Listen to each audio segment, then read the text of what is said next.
Hi friends, welcome to veg kitchen. ನಾನು ನಿಮ್ಮೆಲ್ಲರ ಪ್ರೀತಿಯ ಜಯಶ್ರೀ. ಇವತ್ತು ನಾವು ಸಿಂಪಲ್ಲಾಗಿ ಬೇಳೆ ಸಾಂಬಾರು ಮಾಡೋಣ. ಹೇಗಂತಂದರೆ, ನಾವು ಒಂದು ಕುಕ್ಕರಲ್ಲಿ ಬೇಳೆಯನ್ನು ಕುದಿಸೋಣ. ಅದಕ್ಕೆಲ್ಲ ಏನು ಹಾಕಬೇಕಂದ್ರೆ, ಒಂದು ಬಟಾಟೆ, ಒಂದು ಈರುಳ್ಳಿ, ಒಂದು ಟೊಮೆಟೊ, ಹಾಗೆ ಒಂದೆರಡು ಹಸಿಮೆಣ್ಸಿನ್ಕಾಯಿನೂ ಎಲ್ಲವನ್ನು ಸಣ್ಣದಾಗಿ ಕಟ್ ಮಾಡಿ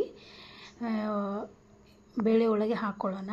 ಹಾಗೆ ಒಂದು ಸ್ವಲ್ಪ ಸಣ್ಣ ಬಟ್ಲಲ್ಲಿ ಒಂದು ಸ್ವಲ್ಪ ಹುಣಸೆ ಹುಳಿಯನ್ನು ನೆನೆಸಿಟ್ಕೊಳ್ಳೋಣ. ಇದನ್ನೆಲ್ಲವನ್ನು ಬೇಳೆ ಒಟ್ಟಿಗೆ ಕುಕ್ಕರಲ್ಲಿ ಹಾಕಿ ಸ್ವಲ್ಪ ಹಳದಿ ಪೌಡರ್ ಹಾಕೋಣ. ಆಮೇಲೆ ರುಚಿಗೆ ತಕ್ಕಷ್ಟು ಒಂಚೂರು ಉಪ್ಪು ಹಾಕಿ ಒಂದು ಸ್ವಲ್ಪ ಎಣ್ಣೆ ಹಾಕೋಣ. ಯಾಕೆಂದರೆ ಚೆಂದ ಮಾಡಿ ಬೇಯುತ್ತೆ ಸ್ವಲ್ಪ ಎಣ್ಣೆ ಹಾಕಿದರೆ. ಆ ಥರ ಎಣ್ಣೆ ಹಾಕಿ 3 ರಿಂದ 4 ವಿಸಿಲ್ ಬರ್ಸ್ಕೊಳ್ಳೋಣ. ಚೆಂದ ಮಾಡಿ ಹಣ್ಣಾಗಿ ಕುದಿಬೇಕದು. ಈ ಥರ ಕುಕ್ಕರಲ್ಲಿ ಹಾಕಿ ಕುದಿಸ್ಕೊಂಡ್ಬಿಟ್ರೆ ಮುಗೀತು. ಬೇರೆ ಜಾಸ್ತಿ ಕಷ್ಟಪಡ್ಬೇಕಂತಿಲ್ಲ. ಎಲ್ಲ ಒಂದೇ ಸಲಕ್ಕೆ ಹಾಕಿ ಕುದಿಸ್ಕೊಂಡು ಒಂದು ಒಗ್ಗರಣೆ ಬೆಳ್ಳುಳ್ಳಿ ಒಗ್ಗರಣೆ ಹಾಕಿದರೆ ಮುಗೀತು, ಸಾಂಬಾರು ರೆಡಿ ಆಗುತ್ತೆ. ಈಗ ಒಂದು ಪಾತ್ರೆಯಲ್ಲಿ ಎಣ್ಣೆ ಹಾಕಿ ಸಾಸಿವೆ, ಜೀರಿಗೆ ಹಾಕ್ಕೊಂಡು 1-2-3 ಎಸಳಷ್ಟು ಬೆಳ್ಳುಳ್ಳಿ ಗುದ್ದಿಟ್ಕೊಂಡಿದ್ದೇನೆ ಅದನ್ನು, ಆಮೇಲೆ ಕರಿಬೇವು ಹಾಕಿ ಫ್ರೈ ಮಾಡ್ಕೊಳ್ಳೋಣ.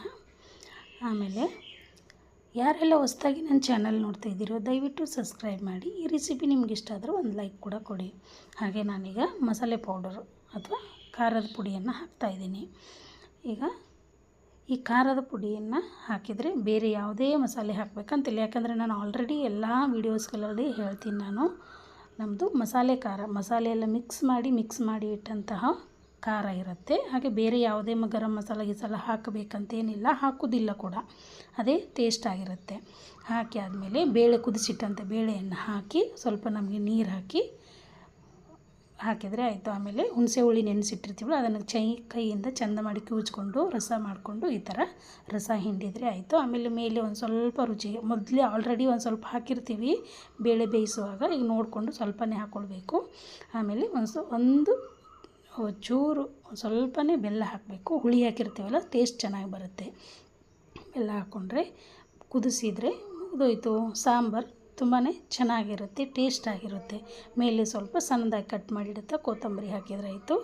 ಅನ್ನಕ್ಕೆ, ದೋಸೆಗೆ, ಇಡ್ಲಿಗೆ ಕೂಡ ಇದನ್ನು ತಿನ್ಬೋದು. ತುಂಬಾ ಟೇಸ್ಟಿಯಾಗಿರುತ್ತೆ, ಚೆನ್ನಾಗಿರುತ್ತೆ. ತುಂಬ ಸಿಂಪಲ್ ಅಲ್ವಾ? ಎಲ್ಲ ಒಂದು ಹಾಕಿ ಕುದಿಸಿ ಒಂದು ಒಗ್ಗರಣೆ ಹಾಕಿದರೆ ಆಯಿತು. ತುಂಬ ಟೇಸ್ಟಿಯಾಗಿರುತ್ತೆ. ನೀವು ಒಂದ್ಸಲ ಟ್ರೈ ಮಾಡಿ ಹೇಗಿತ್ತಂತ ನನಗೆ ಕಮೆಂಟ್ ಮೂಲಕ ತಿಳಿಸಿ.